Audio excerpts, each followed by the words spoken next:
Hey everyone, it's me, Arthur Kade, Bassem Youssef. How does a successful cardiac surgeon end up as the Jon Stewart of Egypt to now having a documentary made about his life, having a book coming out? How does this all happen? I wake up every morning and I wonder the same exact thing, and I can't find an answer. I have absolutely no idea how this unfolded. When I was doing these YouTube videos in the beginning, I thought that like maybe me and 10 of my friends would watch it, and then I ended up having millions watching it, and then I have like a show, a live show for me, and then coming here and meet Jon Stewart. This is like an incredible dream come true. It was not even a dream for it to come true. It's just like I don't know. I have no explanation. I have no manual. I'm sorry, guys, to disappoint you. I cannot tell you how it's done because I don't. I will tell you how it's semi-done. You've got to see his documentary, Tickling Giants, which is coming out. Your story is so fascinating. Yes, right behind us, by the way. Your story is so fascinating because it's one thing when you think about Jon Stewart and Colbert and the ability that they have to make political commentary. You, on the other hand, put a big hat on to make fun of a president, and you end up in jail. When you look No, at not in jail. almost in jail, Interrogated, but it's not just the hat.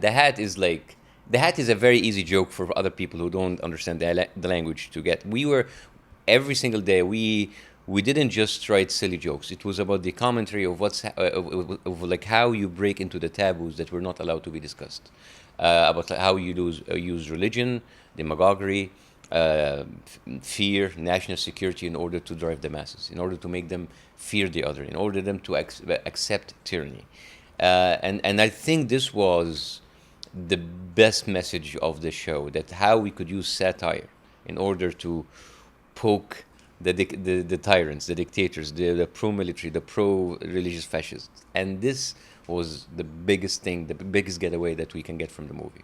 as someone who switched from a successful career to go pursue his dream, just like you, what was your? It is not a dream. I don't know how it happened. You come to your family and you say, I'm going to walk away from this successful career and go create political satire. What's the reaction? Well, my mom at that time, she said, well, because I had a choice to actually leave to go to the United States and work as a doctor or stay and do like comedy. He said, well, as long as you're next to me, I'm fine.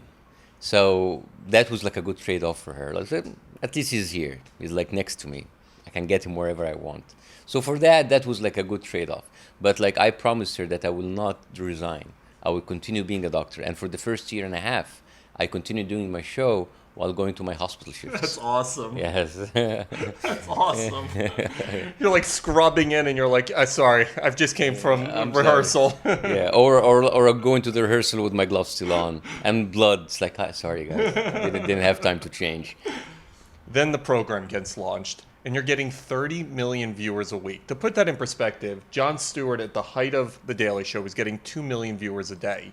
You're getting 30 a week. What do you think created the popularity with this show? But the thing is, like when John has 2 or someone else gets 3 or 4, it's because America is a huge market and there's like a lot of options. In the Middle East, we were the only ones, so it was only natural to find everybody converting to us. So not trying to take away from the legend of Jon Stewart. Sorry, John, love you. John's one of a kind. I love you, and he's in his animal farm, so I don't want to piss him off. So I think people related to what we had to say. For decades, political satire was a taboo. And for us to actually break this glass ceiling, I don't think even it was a glass ceiling. I think it was some sort of a metal dome. And to break into that and to make people for the first time have the ability, have the power to criticize authorities, to criticize people in power. That was big. And even if you are not Egyptian, even if you are in another Arabic country, you could relate to our message. People can relate to their... Till today, they're still cutting clips of my show. And they're putting it on current events. In Libya, in Egypt, in Syria, in Iraq, in Lebanon. The show has been current even after it was stopped like for 3 years now. So... it was doing something that was lacking in media, in politics, and until it was taken away. I would imagine death threats, danger. This is not something we necessarily have to deal with here with American media. Were you ever afraid? I was always afraid of making a bad show. That was my biggest fear. You're braver than I am. No, I would seriously. have been running for the hills. Well, I eventually I ran. Eventually I had to leave, and it's not like moral. It's not like death threats. It's more of persecution from other. Like good seasoned dictators will not go and put you in jail. They will put you in jail if they know that they will not get into trouble or they're not going to be backlash. But there's other stuff. And it's been being done everywhere now. So they will use taxes. They will use financial stuff. They would use fake cases against you. It has to be legal, and you don't know where it would go. So at the end, I had to leave because it was difficult. But when the show is running, my biggest concern is to make the best show we can every single week. We're dealing with a pretty unique period of political climate in America right now, and I know you've been very outspoken about what's going on. When you look at what's happening, what are your thoughts? Well, I feel right at home. It's like, hey. It's like you left, but you never left. Yeah, it's like, thank you very, very much for providing me a safe haven to reminisce about the dictatorship that I left behind. Same rhetoric. Make America great again. Make Egypt Islamic again. Make the Pope Catholic again. It's just like crazy. It's the redundancy that I hate. How do you think, when you look at comedy and how the political climate and how Trump are able to fuel the comedic environment right now, what do you think about that influence that's happening? Well, it's kind of like Trump has been, like George W. Bush, has been good to comedy, bad to America. I mean, under George W. Bush, the 8 years of George W. Bush, like the rating for SNL, for Jon Stewart, for other comedians has soared. The same is happening here now because of him.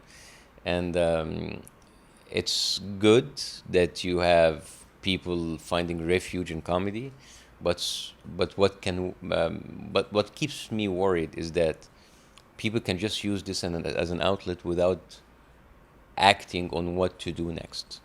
So people will look at the comedy shows, they will laugh with them, and then they will sleep thinking that they did their job. It's much bigger than this. It's like, what would you do for the next midterms? What are you going to do to push the people and elect what you want? I mean, the last elections in California, election the governor, it was 12% turnout.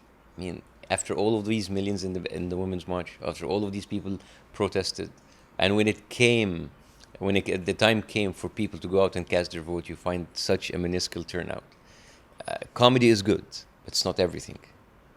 When people see this documentary, we've discussed some of the broad strokes of your life, but what are they going to really see about this journey you've gone through? They can see a lot of parallels of like how the brainwashing the masses can actually work, and people can turn against their own interest out of fear.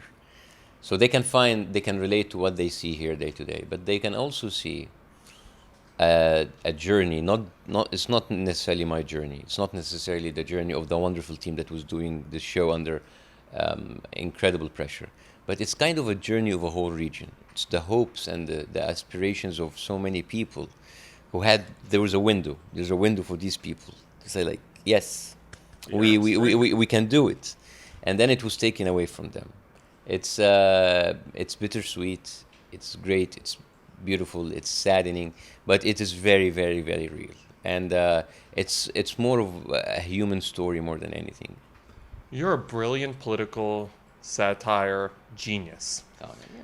So when you end the program, when you have to leave Egypt, it's like, he's great. But when you have to leave Egypt, are American producers giving you a call? I know you did the show with Fusion, but do American producers reach out and say, how do we replicate what you're doing over there, over here? Those son of a bitches, no. No. I'm right here. Give them your cell phone number, Bassem. What the hell, America? Come on. No, I mean, hey, this is a saturated market. I understand. I have absolutely no illusions that I would come and I find like all doors open for me. There are people here who have been struggling for years, and it's a cutthroat environment, and I understand that, and I accept it, and I just have to work harder and hopefully find a foothold for myself into this crazy market. What do you think about the highly controversial Muslim ban that Trump's put into place? He's like, let's go. Let's go to the races. It's what is more dangerous than a Muslim ban. I mean, let's say, for example, he removes the ban tomorrow. At the end of the day, it's a procedural thing. It can stay, it can go. It affects a number of people. It's not the Muslim ban. It's the atmosphere that he has created. There are people here who would theoretically not be affected by the Muslim ban because of whatever passport they carry or whatever birthplace they have. It's the atmosphere of hate and xenophobia and suspicion that he has created. There are people who live in Kansas who are Indian and are not even Muslim who got killed or shot in their driveway because people thought that they were Muslim. So it is not, I don't like to look at this as the thing. This is just a symptom of a much bigger disease. The disease is the atmosphere that he has created, the narrative that he has implanted into people's mind, and how are people reacting to it. Even if we'd have no more Muslims traveling into this country anymore, the people who are here who just happen not to be Muslim, but just happen to be look different, are in danger. So he has actually endangered the lives and the lifestyles of millions and millions of people. It's not just about letting someone go through the TSA or not. It's much bigger than this. You have a book coming out, Revolution for Dummies. Revolution for Dummies. He's got a busy month, this guy over here. Revolution for Dummies, and it's for dummies. It's for Trump to read, yes. It's about revolting, peaceful revolting, correct? It's about how we can mess up the Arab Spring. It's basically, if there is one book to read about the Middle East, that will not be the book that you read about the Middle East. However, it's a story that I try to explain to the American reader. What the hell is happening in the Middle East? Where did it all come from? And because like you watch CNN and you watch Fox News and you find people walking in the Middle East who have absolutely no clue. And since I'm from the Middle East and also have absolutely no clue, so I thought, why don't I just write a book? At least I have credibility of being there. And I can just talk bullshit and it will be believed because I'm from there. I have the authority to do it. And you're going to read it. And by the way, it's going to be launched 21st of March. And it's already a bestseller in Middle Eastern history. Of all time? No, just now. That's pretty cool. Yeah, it's through the pre-order. So I'm just telling you, you can write whatever bullshit. It's going to still be selling. So, yeah. It's like Cambodia and Asai, all of that fads, and it's like paleo diet. It's bullshit, and people still believe in it. So. Yeah. Do you ever look back and think, man, I wish I would have stayed a cardiac surgeon? Are you happy with the choice you made? Well, if I stayed a cardiac surgeon, would I be sitting here with this amazing poster with this? You'd be saving lives, Bassem.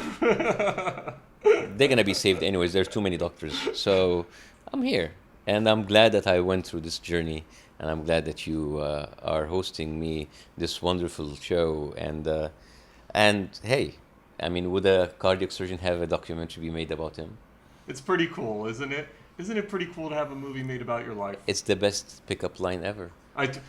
Bassem and I were talking about, he had a bracelet on because he had the Daily Show earlier, and I couldn't get it off. And I said, you don't go to clubs much. I would be using, hey, I have a book coming out. I have a documentary about my life coming out. Hey. Pickup lines, man. Hey, I ran from the Middle East, and I'm here in exile. Would you like me to get you a drink? Make sure to check out his new documentary, Tickling Giants, and his book, Revolution for Dummies. This man is a pioneer and one of a kind. And I remember the first time I saw you, man, you are just... the mold was broken. I think you're a genius. So congratulations on everything. Thank you so much. Make sure to check out both projects.